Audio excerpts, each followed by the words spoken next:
다음 책 한 거? 제가 다음으로 소개해드릴 책은 너무 많이 아시겠지만 그쵸. 명랑한 은둔자라는 책이에요. 이게 왜 자기만의 방이랑 연관이 될까 궁금해하시는 분들도 있을 텐데, 과거에는 어떻게 보면은 정말 가사나 육아 때문에 애들한테 방 하나씩 주고 막 남편 서재 주고 이러느라고 자기만의 방을 확보하는 일이 여성들에게 굉장히 어려운 일이었잖아요.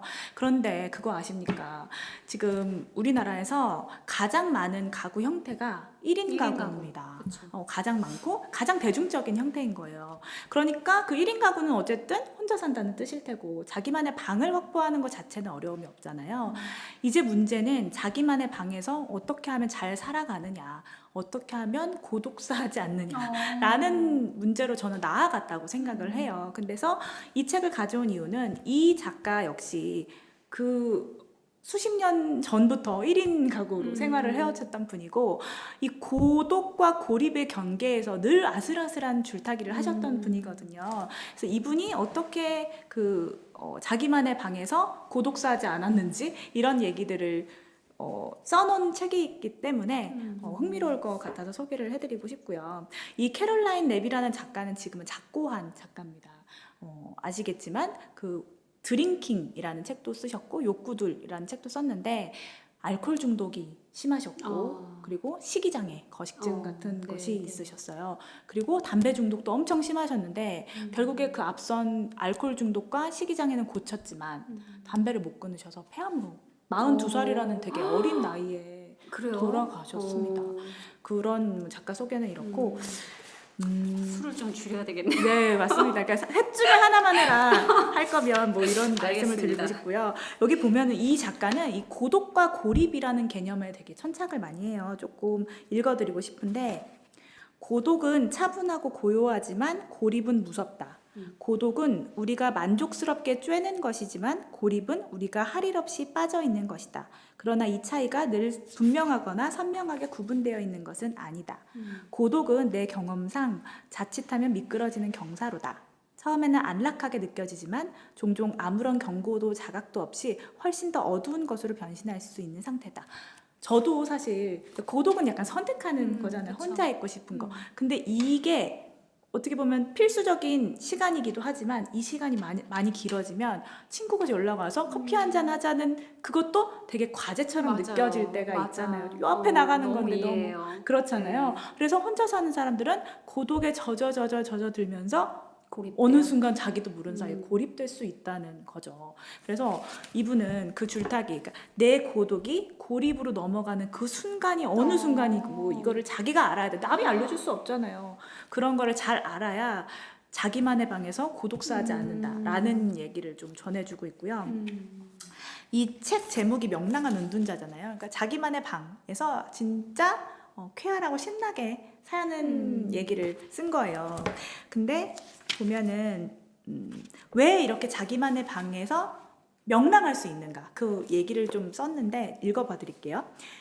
내 시간을 맘대로 보내고 생활 규칙을 알아서 정하고 내 취향을 맘껏 탐닉할 자유, 내가 원하지 않는다면 아무하고도 소통하거나 협상하거나 타협하지 않아도 된다는 안도감, 나의 물리적, 정신적 공간을 스스로 구축하는 설계자라는 사실이 안겨주는 주기적인 작은 성취감, 이렇게 표현을 하더라고요. 그러니까 자기만의 공간은 정말 개인에게는 되게 안도감과 성취감과 충족감을 그쵸. 주기는 하는데, 여기에 너무 이제 매몰되어 있다 보면 어느 순간 사회와 이렇게 고립되어 버리고 마니까 또 1인 가구일수록 진짜 네트워크가 중요하잖아요.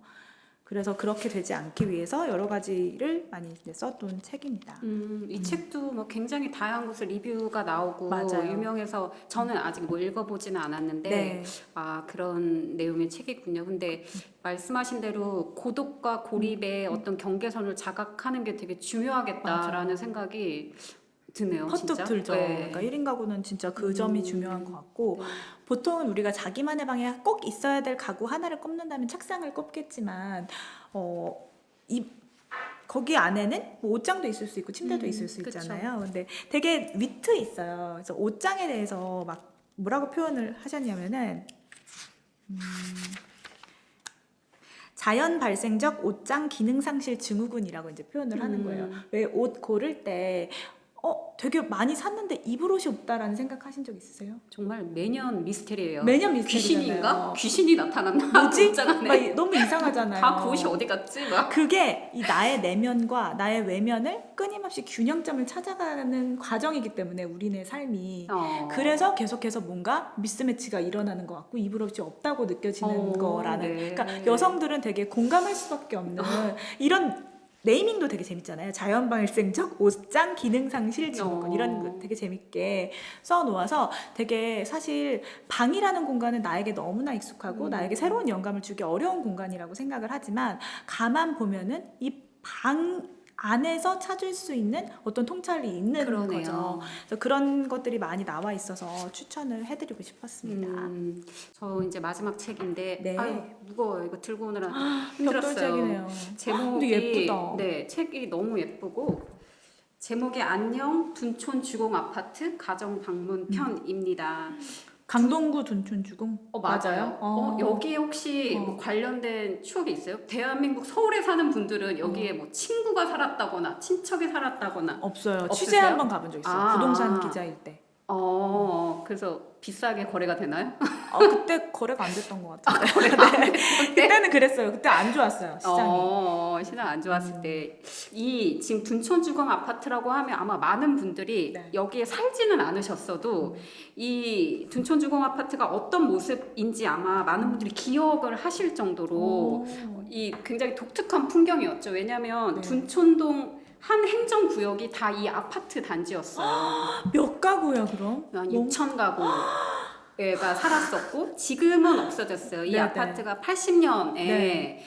분양이 돼서 네. 38년간 그 한 장소에 있다가 2018년도에 이제 재건축에 들어가면서 지금 다 이제 건물은 자취를 감췄고 네. 그곳에 이제 뭐 더 높은 고층 아파트들이 지금 올라가고 있는 걸로 알고 있어요. 그래서 이 책을 제가 소개해드리고 싶은 이유는 지금 오늘 계속 저희가 자기만의 방이라는 아주 나만의 특별한 장소에 대해서 이야기를 하는데 이제 앞에서 제가 소개해드린 대로 집이라는 공간이 우리한테 얼마나 중요한 장소인가.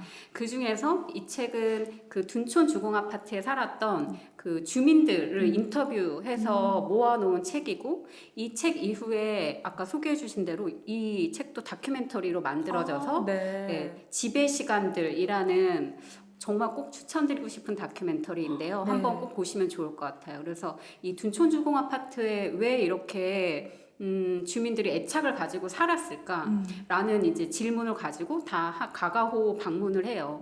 근데 아까 말씀드린 대로 이 아파트가 38년이 된 곳이거든요. 그래서 예를 들어 지금 뭐 우리가 뜨거운 물 시간 맞춰 쓰세요? 말이 안 되잖아요. 그 방 안에 있는 경비실에서 이제 방송에 나와요. 2시부터 4시 뜨거운 물 나옵니다. 그럼 그 시간에 맞춰서 써야 돼요. 너무 상상이 안 되죠. 네. 왜 이곳에 왜 살까? 그리고 너무 오래된 아파트여서 겨울이면 그냥 뭐 창문에 바람이 숭숭 들어와서 그냥 겨울에 그 문풍지 바르는 게 일이고 문도 다 짝도 이제 나무가 다 비틀어져서 그쵸, 맞지도 않고 오래되면. 그런데도 여기에 사는 사람들은 이 집을 다 너무나 사랑해요. 이제 왜냐하면 이제 여기서 태어나서 38년간을 자라난 사람들도 굉장히 많고 네. 그리고 어떤 인생의 나머지의 모든 시간들을 이곳에서 지냈기 때문에 어떤 장소의 누추함을 떠나서 아까 얘기한 대로 나의 시간과 경험이 녹여져 있어서 그 뜨거운 물 맞춰 쓰는 것 그리고 뭐 아주 오래된 전구 하나 이런 거에 굉장히 많은 애착감을 느끼게 된다는 거죠. 그래서 조금 앞에 이야기랑 좀 연결을 해보자면 이 푸투아는 특별히 이런 것을 장소애라고 불러요. 너무 저는 예쁜 말인 것 같은데 장소애를 내 집에 느끼고 살아간다는 것. 너무 중요하겠다. 네, 그래서 이 오래된 집도 그러니까 저는 그냥 밖에서 늘 저는 이모가 여기 사셔가지고 어렸을 때부터 많이 가봤는데 아니 이렇게 낡고 오래된 아파트가 왜 좋을까라는 질문을 가지고 저도 이 책을 봤는데 그곳이 어떤 곳이든 내가 느끼는 장소애가 있는 곳이면 다 누구에게나 장소애를 느끼는 공간 하나씩 있으면 정말 좋겠다라는 생각이 들었고 그게 아마 이제 대표적으로 집이나 나의 방이 될 것 같고 저는 저에게 이제 장소애를 느끼는 공간을 하나 좀 떠올려 보자면 어렸을 때 제가 살던 집이 별명이 있었어요. 마당 긴 집이었거든요. 그러니까 저희 동네 사람들도 다 마당긴 집 딸이라고 저를 불렀었어요. 네네. 그래서 왜 그러냐면 대문에서 저희 현관까지 가는데 쭉 긴 돌이 놓여져 있고 마당이 꽤 길었어요. 현관까지. 네네네. 그래서 그런 집이었고 마당 있는 집 너무 좋았겠다. 네네. 그래서 강아지도 키우고 뭐 아버지는 거기에서 막 텃밭도 뭐 있어서 하고, 네네. 심지어 막 그때 오골개도 키웠던 것 같아요. 닭장에 닭도 있었고 이제 그런 곳이었는데 마당에 5월이면 장미가 필 때 아버지가 장미로 이렇게 아치 굴을 만들어 주셨어요. 그래서 그 밑에 제가 평상을 펴놓고 책을 읽던 저만의 뭔가 아지트. 진짜 좋았겠다. 네, 저는 그 추억이 너무 떠오르고 그곳이 제가 느끼는 장소의 어떤 첫 번째 공간이었구나라는 생각이 이 책들을 보면서 좀 연결이 되더라고요. 뭐 장소회로 한번 좀 추억으로 떠오르는 장소회? 곳이 있나요? 아, 그런 거 있는 것 같아요. 저는 연애할 때 벚꽃놀이를 가자고 하면 보통 이제 경희대라든지 뭐 네, 유명한 윤중로라든지 곳 이런 데 있잖아요. 가잖아요. 근데 제가 도봉구 창동에 살았는데 아. 창동 하나로마트 가는 길이 벚꽃이 이쁘게 폈다면서 남친이 그때는 거길 가자고 하더라고요. 근데 가보니까 예쁜 거예요. 예뻐요? 정말 별거 없는 그런 길인데 거기가 그래서 저희는 늘 벚꽃놀이를 하나로마트 근처 길로 갔었던 추억이 있어요. 그곳이 추억과 그쵸. 경험이 쌓여 있는 어. 곳이니까. 그래서 아직도 거길 특별한 지나면 장소네요. 떠오르죠. 그때 연애 연애 초반에 시절도 그 생각나고. 풋풋한 애틋함 그런 것들이 생각나죠. 네, 그렇게 하나씩 장소회를 느끼는 곳이 어디일까 이렇게 좀 생각을 해보셔도 좋겠네요. 맞아요. 요즘에는 근데 사실 인스타에서 핫한 곳을 많이들 찾잖아요. 그런 곳에서는 약간 장소회가 깃들 여지가 없을 맞아요. 것 같다는 생각이 저도 그건 드네요. 그냥 이렇게 좀 너무 소비되는 맞아요. 이미지들이 아닌가라는 생각이 들고 뭐 어떤 곳이든 아까 뭐 얘기했듯이 이런 누추한 곳이더라도 뭐 다른 사람들은 공감하지 못하더라도 나만 느끼는 아지트, 맞아. 나만의 느끼는 장소의 공간들이 아마 다 있을 것 같아요. 맞아요. 그런 공간 하나를 마련해 두는 것이 삶을 좀 풍요롭게 하는데 되게 작지만 도움이 되는 일인 맞습니다. 것 같습니다. 네. 오늘은 자기만의 방을 주제로 얘기를 나눠봤습니다. 사실 자기만의 방, 이 공간이 주는 것은 자기 혼자 있을 수 있는 시간이라는 그쵸. 생각이 들어요. 결국에 혼자 있는 시간의 힘을 키워주는 게 바로 자기만의 방이라는 생각이 들었고요. 네, 오늘 소개해드린 네 권의 책 한번 읽어보시면서 자기만의 방에서 특별히 읽어보시면 더 네, 좋으시겠네요. 밑줄도 이렇게 그으시면서 네. 하시면 좋겠습니다. 저희는 다음 시간에 다른 주제로 또 찾아오겠습니다. 감사합니다.